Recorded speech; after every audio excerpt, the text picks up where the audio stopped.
Candidato acaba de desistir da eleição, gente, tá? Notícia de última hora que acaba de ser confirmada direto de Brasília, gente, tá? Candidato acabou de desistir da eleição de 2026. Quem é esse candidato? Por que que ele desistiu?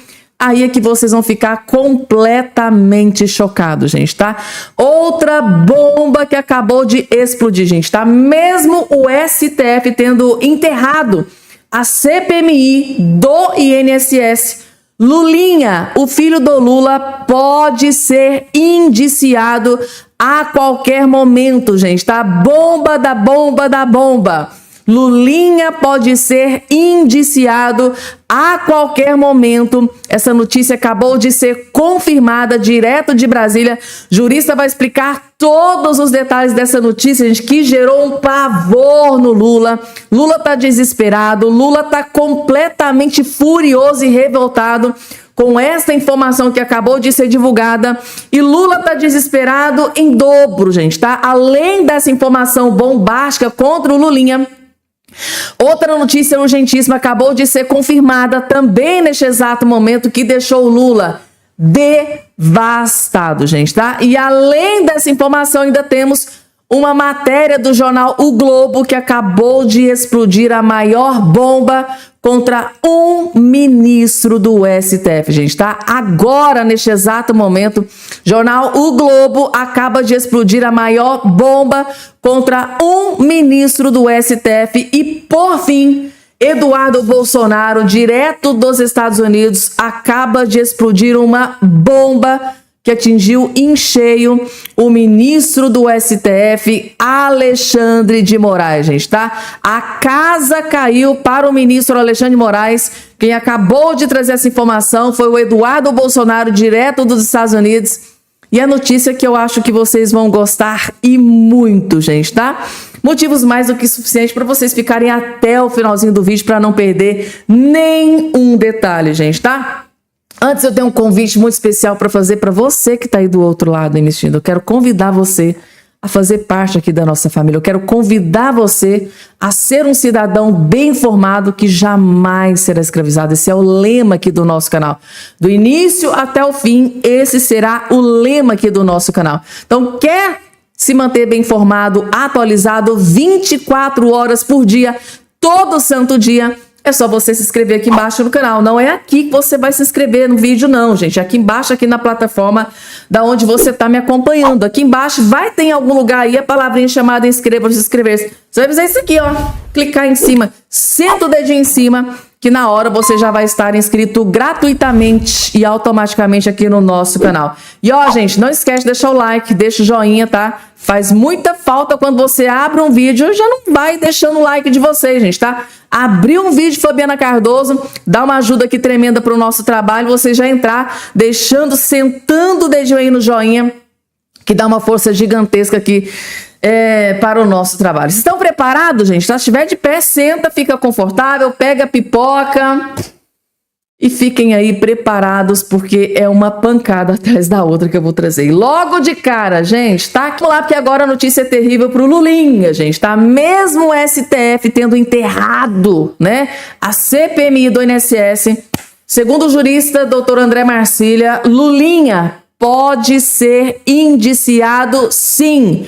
Lulinha ainda pode ser indiciado, gente, tá? E o desespero tomou conta do Lula e do Lulinha. Vocês vão entender assistindo até o finalzinho, vejam só. A CPMI do INSS ter sido enterrada no Congresso pelo STF não é o fim da linha.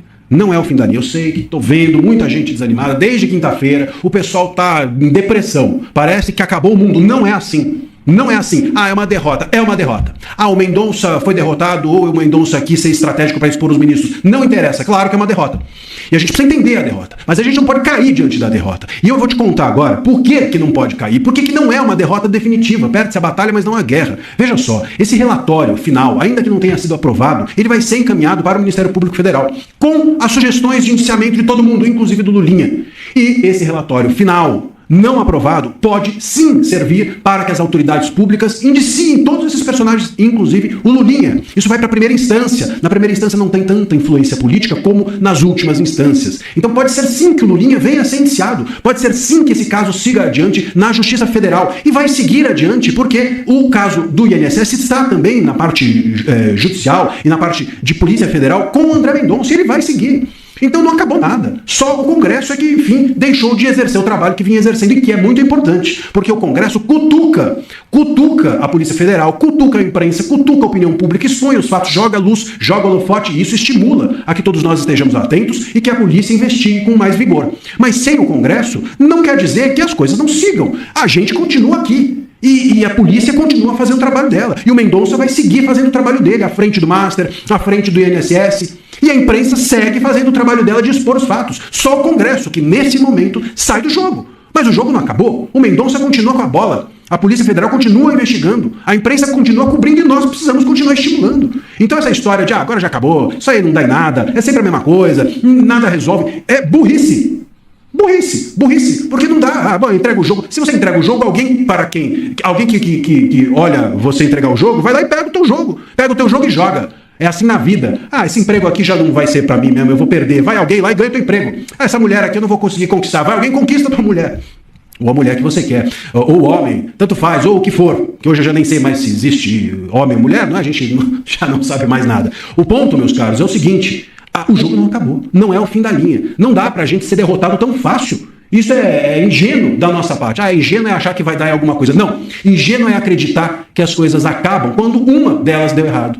Não dá pra ser assim, nenhum povo é assim. Por que o brasileiro precisa ser desse jeito? Se o argentino dá errado, os caras se ferram, os caras vão lá com panela pro meio da rua na próxima oportunidade. Se na Europa é assim, se no mundo inteiro é assim, a pessoa erra, perde, se dá mal, mas continua. Por que a gente não pode? Por que a gente precisa ficar derrotado? Não vai acontecer dessa maneira. O Mendonça segue com a bola do Banco Master e do INSS. A Justiça Federal está agora com esse relatório aprovado ou não e pode indiciar todo mundo, inclusive Lulinha. O caso Master segue sendo investigado. A delação do Vorcaro está para sair. Que desânimo é esse? Isso não faz sentido.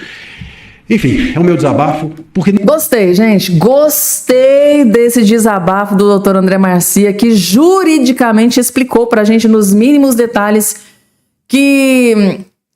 a batalha a gente pode até ter perdido, né? Lá no STF eles derrubaram, né? Enterraram a CPMI do INSS. Porém, a guerra ainda continua, gente. A guerra ainda continua. E segundo o doutor André Marcia, Lulinha, agora com esse relatório que foi entregue, né?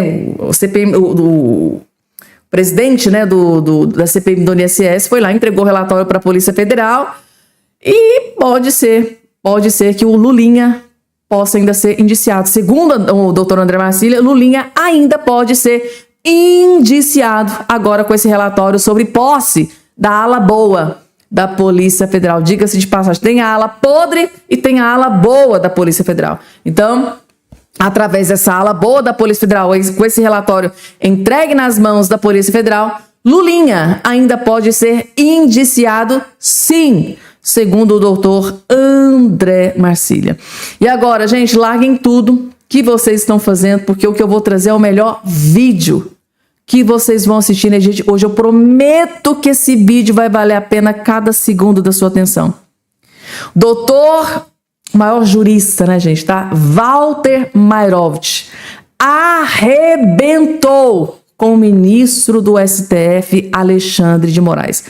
Principalmente com o ministro Alexandre de Moraes. Walter Mairovich, um dos maiores juristas do Brasil, simplesmente detonou, gente, tá? Alexandre de Moraes, STF, PGR, mas principalmente ele bateu muito forte no ministro Alexandre de Moraes. E o motivo, aí é que vocês vão ficar chocados. Assista até o fim para você não perder nenhum detalhe. O editorial do jornal Folha de São Paulo de hoje é muito forte e duro em relação ao Supremo Tribunal Federal.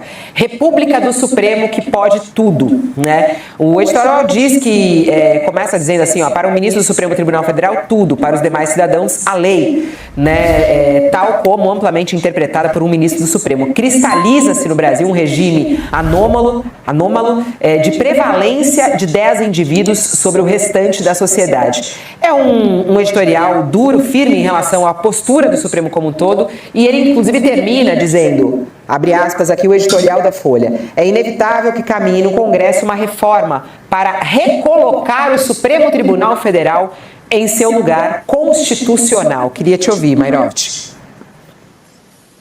Bom, Fabiola, desde criança, desde jovem, quando eu comecei a aprender a ler os jornais diariamente, o meu pai me ensinava, olha, quando na capa do jornal tem um editorial, quer dizer, sai da página 2 e entra na capa, isso é muito importante. Então, a Folha de São Paulo sai da página 2 do editorial e vai para a capa.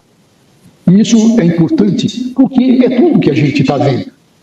Nós estávamos falando há pouco sobre o Gonê, que não cumpre o seu papel na República, no sistema de freios e contrapesos. E os escândalos aparecem a todo momento. Veja, pegando uma carona no que disse o Josias com relação ao Toffoli. A JIF, que tinha como advogada a esposa do Dias Toffoli, o escritório da esposa dele, que ela é associada, a JIF, o que ela fez? Ela peticionou para levantar, apesar do acordo de leniência, onde confessou todos os golpes que deu, todos os ilícitos que fez, ela peticiona ao Toffoli para levantar 1 bilhão e algumas coisas, mais 1 bilhão, 1 bi. E o Toffoli deferiu. Passado alguns dias, o advogado da JIF faz o quê? Agora o advogado faz o quê? Ele recebe um dinheiro para a JIF, pega esse dinheiro e compra parte do Taiaiá. Percebe como as coisas casam? Como fica aí o mau cheiro? O Toffoli não tem mais condição nenhuma. Mas o que o Gonê faz? O Gonê o responsável. Ele é o fiscal do cumprimento da lei, ele é defensor da Constituição e é o representante da sociedade. O que ele faz? O que ele faz com relação ao Moraes, esse escândalo da esposa, que reflete nele, agora essas viagens com táxi aéreo, o que ele faz? Nada, não está fazendo nada. Isso está transformando o Supremo, não como mais parte da República, mas como parte de uma monarquia absoluta. Lá estão os reis, os 11 reis, agora 10, já mais um, 11 reis. Que atuam não mais de acordo com a lei, não tem mais transparência, não tem mais nada. Atuam até um inquérito que não acaba nunca. Fabiola, eu gosto de mostrar as coisas. Está aqui um Código de Processo Penal. Sabe o que está escrito no artigo 11 do Código de Processo Penal? Eu vou falar sobre o inquérito da fake news. Que um inquérito tem que ter concluído no prazo de 30 dias. E tem aqui uma ressalva no parágrafo 3º. Caso de difícil elucidação, se pode prorrogar. Ora, se prorroga, mas não por prazo indeterminado. Esse inquérito virou o quê? Um inquérito que apura tudo. Vão aparecendo coisas e vai tudo com esse inquérito. É uma reserva esse inquérito para quê? Para pressões que o Moraes faz. Não estou dizendo que só não tem ilicitudes, nada disso. Ele só usa para pressionar. E a sua atuação tem se mostrado muitas vezes arbitrárias. Ele já fez censura, ele já decreta prisões. Então isso é muito grave e isso que eu estou falando é esse editorial que está na capa. Quando o editorial está na capa, a coisa é muito séria. E isso é o que a gente está vendo o tempo inteiro. E quem é que breca o Supremo? Quem poderia brecar? É o fiscal do cumprimento da lei. É quem representa os cidadãos, ou seja, o Procurador-Geral da República. E nada se faz. O Senado não faz e o Conselho Superior do Ministério Público também não faz absolutamente nada e ele poderia fazer, tendo em vista essas omissões do Gonê. Não estou falando do Conselho Nacional, estou falando do Conselho Superior do Ministério Público. Tá aí, gente, tá? Professor, jurista, né, Walter Mairoviti, gente, tá? Destruiu toda e qualquer credibilidade que tinha o ministro Alexandre de Moraes, gente, tá? E PGR também, né? Dias Toffoli, gente, tá?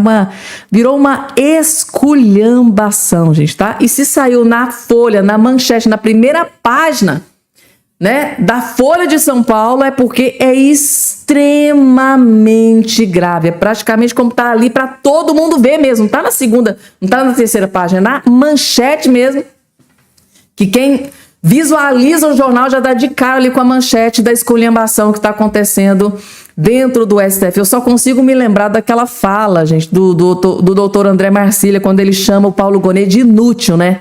Só faltou o Walter Mairoft, grande jurista aqui, chamar o Paulo Gonet de inútil, porque é basicamente isso, em entrelinhas é mais ou menos isso que ele quis dizer do Paulo Gonet, que é um tremendo de um inútil, tá lá e não faz absolutamente nada, tá vendo tudo isso acontecer, as denúncias serem rebeladas, coisas gravíssimas acontecendo, ministro de Suprema Corte viajando em jatinho que pertence à empresa de Daniel Vocaro, que está sendo julgado por esses próprios ministros que viajaram, né, desses jatinhos. Gente, é assim em qualquer país, em qualquer judiciário sério do mundo inteiro.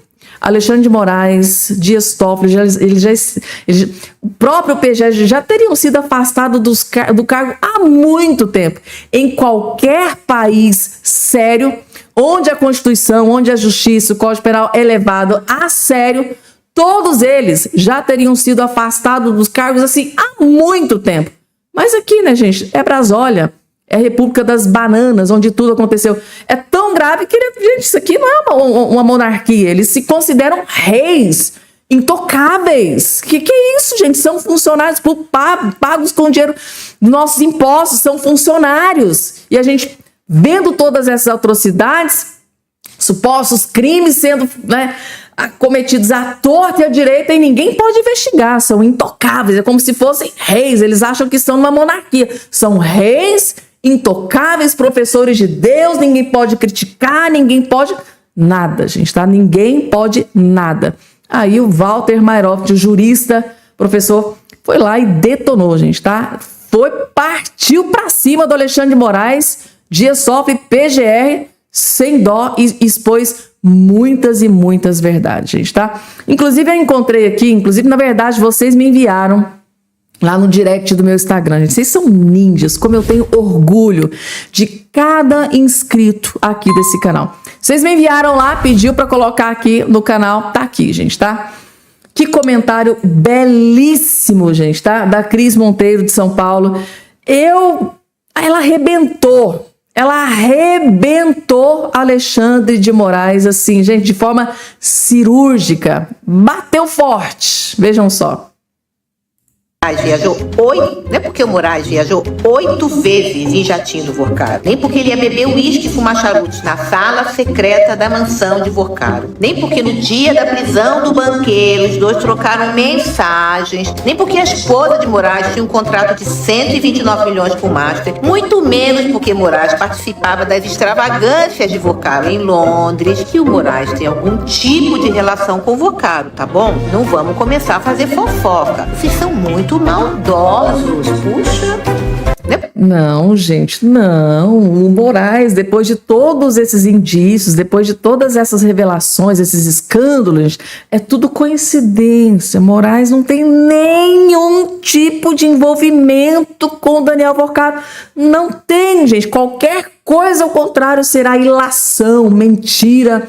Mas sabe o que eu acho interessante, gente? O Moraes vive falando que é ilação, que é mentira, que não voei no jatinho, não fui não fui na casa, não conheço. Mas até hoje, ele nunca colocou a Mônica Bergamo, a Malu Gaspar, o Lauro Jardim no inquérito das fake news. Vocês já se fizeram essa pergunta, gente? Por muito menos.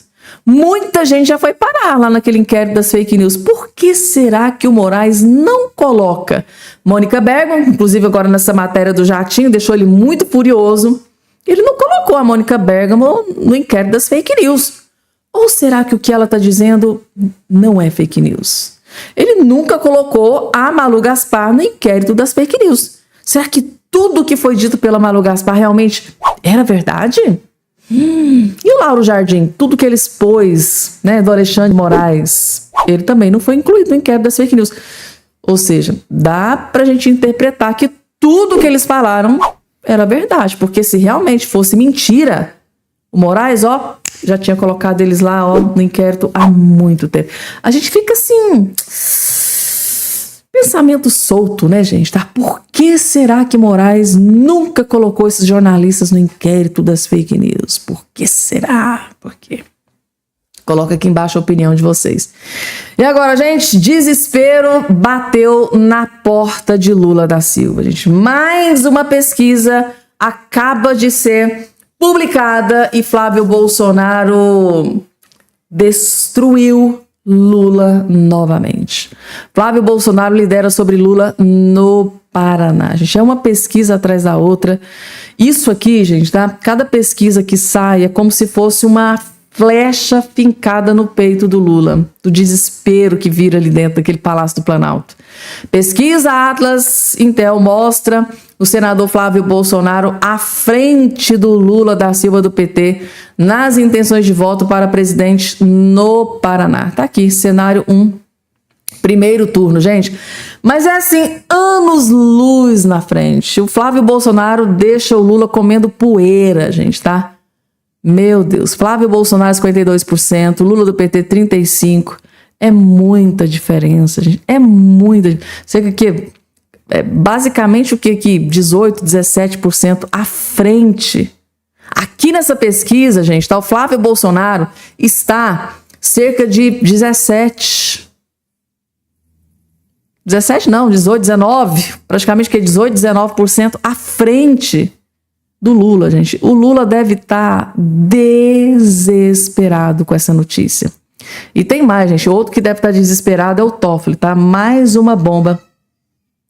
Mais uma editorial do jornal O Globo que partiu para cima do ministro Dias Toffoli dessa vez. Toffoli viajou em jatinho de empresa que tinha Vorcaro como sócio de jornal. Então, além de Alexandre de Moraes, esposa, também Dias Toffoli, gente. Surpresa zero, né? Para surpresa zero de ninguém, mais envolvimentos de Dias Toffoli com empresas do Daniel Vorcaro. Só falta o Dias Toffoli vir a público dizer que é mentira.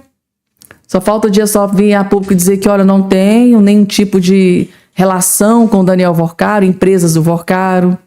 É isso, gente, tá aqui. O ministro do Supremo Tribunal Federal, Dias Toffoli, viajou em 4 de julho do ano passado em um jatinho de uma empresa que tinha como sócio o dono do Banco Master, Daniel Vorcaro, segundo o jornal Folha de São Paulo. Procurado, Toffoli não se manifestou. Vai se manifestar o quê? Vai admitir? Vai confessar? Piora, né? O que já tá terrível para ele. Vai ficar caladinho. Fica caladinho. Daqui uma semana ninguém mais lembra, né? Mas parece que agora... gente, tá? A população está cobrando, a Transparência Internacional está cobrando, parlamentares da oposição estão cobrando e a coisa pode feder. De acordo com a publicação da Folha, Toffoli acessou o terminal executivo do aeroporto de Brasília às 10. 10 minutos depois, uma aeronave da Prime Aviation, né, decolou com destino a Marília, São Paulo, cidade natal do ministro. Vorcaro esteve no quadro societário da firma até setembro do ano passado. Então, ele viajou enquanto Vorcaro era sócio. Era a verdadeira farra do boi, né, gente? Era tanto dinheiro jorrando. Era, né, voos particulares em jatos do Daniel Vorcaro, gente, tá? Às vezes eu fico me perguntando por que será que o Daniel Vorcaro era tão bonzinho assim com esses ministros, né? Será que eles pagaram por esses voos, gente? Ou será que era só um presentinho? A gente fica com muitas dúvidas, gente. Isso tudo precisa ser respondido. Esses ministros pagaram por essas viagens nesses jatinhos, né? Alexandre de Moraes, esposa, Dias Toffoli. Será que eles pagavam? Ou será que era um presente? Meu Deus do céu, quantas perguntas têm que ser respondidas?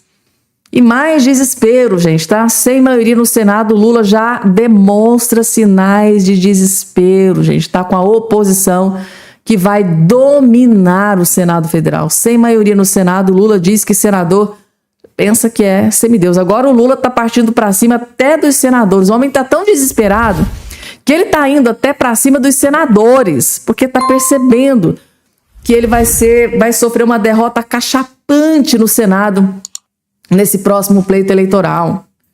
E para acabar de completar, gente, tá o quadro de notícia terrível para daqui a pouco, gente, candidato desistiu da eleição. Daqui a pouco eu vou trazer para vocês, porque agora é a vez de mais bomba pra cima do Moraes. A situação pro Moraes, gente, que tava ruim, piorou de vez, né?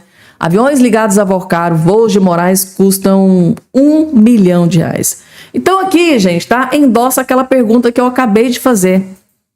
Será que Moraes e esposa pagaram por esses voos, né? Esses aviões que pertencem a empresas do Vorcaro? Essa é a pergunta que fica. R$1 milhão. Um levantamento do jornal O Estado de São Paulo mostrou que o ministro do STF, Alexandre de Moraes, e sua mulher, a advogada Viviane Barça, realizaram ao menos 8 viagens em aeronaves ligadas ao empresário Daniel Vorcaro, ex-dono do Banco Master. Considerando valores de mercado, os trajetos entre Brasília e São Paulo podem custar mais de R$1 milhão.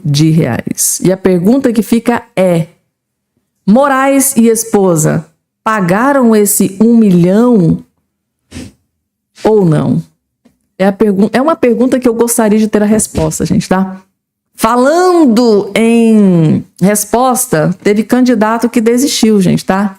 Volney desiste de eleição para deputado e continuará no governo Lula. Gente, ele que tinha já se pronunciado, né? Disse que eu vou me candidatar a deputado, agora desistiu da candidatura. O ministro da Previdência Social, Volney Queiroz, que está atolado nesse escândalo de corrupção da roubalheira da fraude do INSS, anunciou nesta quinta-feira que desistiu de concorrer às eleições de 2026 para deputado federal. Sem a menor sombra de dúvida, não vai fazer a menor falta. Se for por falta de tchau, adeus. Desistiu, gente, tá? E permanecerá à frente da pasta até o fim do mandato do Lula. Segundo nota da equipe do ministro, a decisão atendeu um pedido direto do titular do Planalto para que ele priorize a continuidade da missão de cuidar dos nossos aposentados. Eles cuidam muito bem dos nossos aposentados, né, gente? A gente sabe muito bem. Nossa, gente, tá bando de...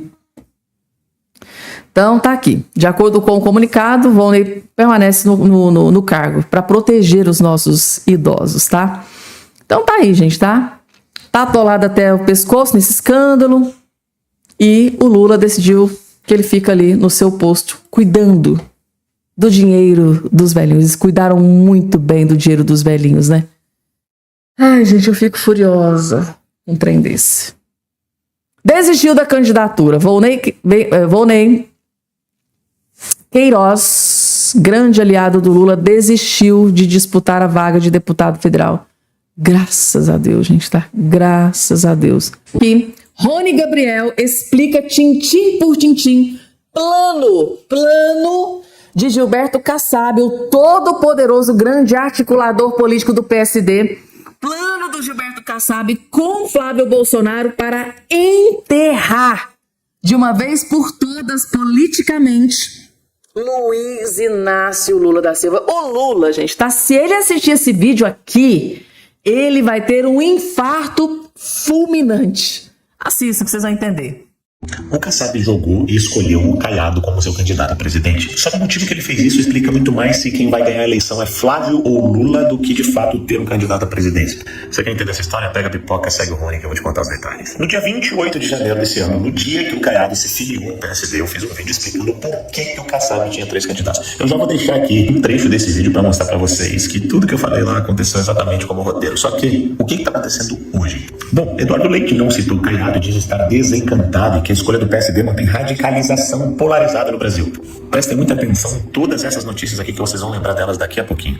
O Ratinho Júnior desistiu da pré-candidatura para não perder o controle da sucessão do governo do Paraná para Moro. Isso aqui foi uma jogada de mestre do Flávio, que resolveu apoiar o Moro no Paraná, obrigando o Ratinho a sair da disputa.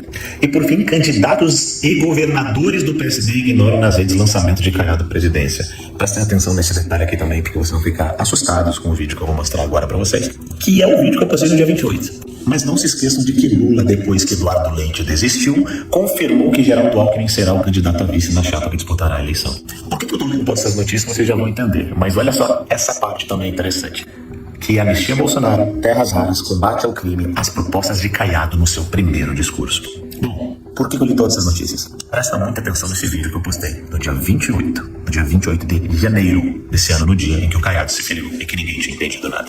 Vai comigo. O Caiado se filiou ao PSD para concorrer a presidente. Eu vou explicar para vocês a estratégia de um dos maiores jogadores do sistema nas eleições presidenciais desse ano, que é o Kassab. Só espero não estar jogando água no chope de ninguém. Então pega a pipoca, segue o Rony que eu vou te contar tudo. Primeiro ponto é que você precisa entender que o segundo turno das eleições de 2026 já está definido.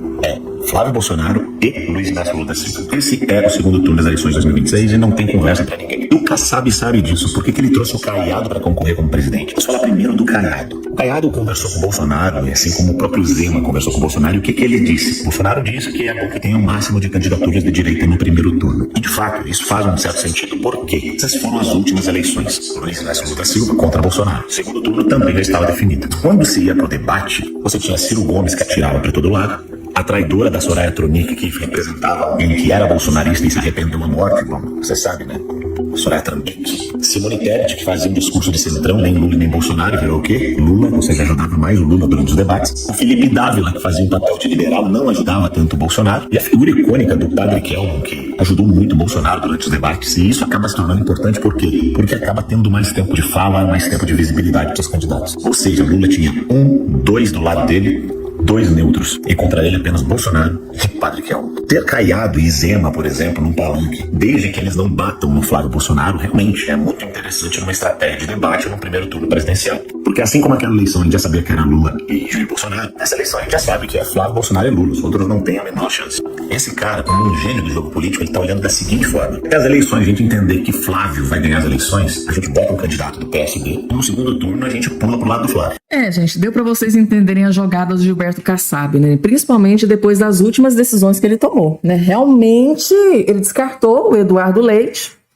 Lula da Silva foi lá e chancelou o Geraldo Alckmin como seu vice, ou seja, a carreira política do Eduardo Leite foi jogada na lata do lixo. Eduardo Leite hoje não é nada.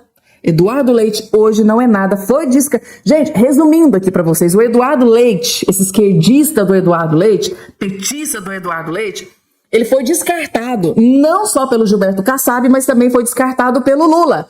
Por que eu trouxe esse vídeo aqui do Rony Gabriel? Vocês lembram que o Rony Gabriel aqui no meio do vídeo falou, olha, possivelmente o Gilberto Kassab pode ter puxado o Eduardo Leite para que ele tivesse ali na prateleira para o Lula olhar e falar, olha, eu acho que eu quero o Eduardo Leite para ser meu vice. Só que o Lula já decidiu, descartou Eduardo Leite e preferiu ficar com o Geraldo Alckmin, com o partido, né, do Geraldo Alckmin. Aí o Gilberto Kassab descartando o Eduardo Leite, o que ele disse? Gente, eu vou ficar com o Caiado, porque o Caiado é mais alinhado com a direita. Por que o Gilberto Kassab decidiu ficar com o Ronaldo Caiado? Porque o Ronaldo Caiado é um parlamentar, é um governador, é um político mais alinhado com a direita. E quem que está avançando nas últimas pesquisas? É o Flávio Bolsonaro, gente. Ou seja, Gilberto Kassab já está enxergando lá na frente. Ele sabe que existe grande possibilidade do Flávio Bolsonaro vencer essa eleição e já está dando um tiro de misericórdia no Lula. Lula, já que você está aí caindo, né, despencando aí nas pesquisas e o Flávio subindo, eu não vou escolher Eduardo Leite. Ficou claro, quando o todo-poderoso Gilberto Kassab decidiu escolher o Ronaldo Caiado, né, em detrimento do Eduardo Leite, ficou muito claro que o Gilberto Kassab, que tem aquela leitura assim de dar inveja, assim, eu não gosto do Gilberto Kassab. Acho ele assim, um sorrateiro, uma pessoa que não dá pra confiar, mas a leitura política que esse homem tem, gente, tá? Não é à toa que hoje o PSD tem o maior número de prefeituras no Brasil inteiro. O cara é visionário, ele enxerga lá na frente. E ele já tá enxergando que é Flávio Bolsonaro que vai estar no segundo turno, porque que ele escolheu o Ronaldo Caiado, que é de direita. Deu pra vocês entenderem? Então, pra mim, subliminarmente, é o Gilberto Kassab já colocando, tá, o Ronaldo Caiado para ajudar o Flávio Bolsonaro, que vai estar apoiando o Flávio Bolsonaro lá no segundo turno, porque sabe, né, o Gilberto Kassab é aquele cara que tem a Ferrari, mas não tem um piloto. Né? O que ele encontrou foi o Caiado, sabendo que o Caiado é mais alinhado com a direita. Claro que num segundo turno, jamais, eu acho muito pouco improvável do Caiado se aliar com... Lógico, não é impossível, mas é praticamente impossível Caiado se aliar ao Lula da Silva. Então, Gilberto Kassab, visionário, já está enxergando lá na frente. Ele sabe muito bem o que pode estar fazendo, gente. Então, esse pode ser um plano do Gilberto Kassab para enterrar Lula da Silva politicamente, gente. Escrevam o que eu estou dizendo para vocês. Normalmente, eu não costumo errar nas minhas previsões. Vocês que acompanham aqui os vídeos que eu posto aqui todo santo dia para vocês, sabem que aqui as análises que a gente faz normalmente costuma dar certo. Coloca aqui embaixo a opinião aí de todos vocês. Gilberto Kassab, gente, tá em macaco velho da política. Ele não dá um tiro sem ter certeza que ele vai acertar o alvo. E o alvo é o quê, gente, tá? Apoiar aquele candidato que vai vencer. Ele não dá um tiro no alvo que ele sabe que vai errar. É Gilberto Kassab, gente, tá? Então, a escolha do Gilberto Kassab no Ronaldo Caiado mostra que ele sabe que é Flávio Bolsonaro, que vai ser o novo presidente da República a partir de janeiro de 2027. Que os anjos digam amém, né, gente, tá?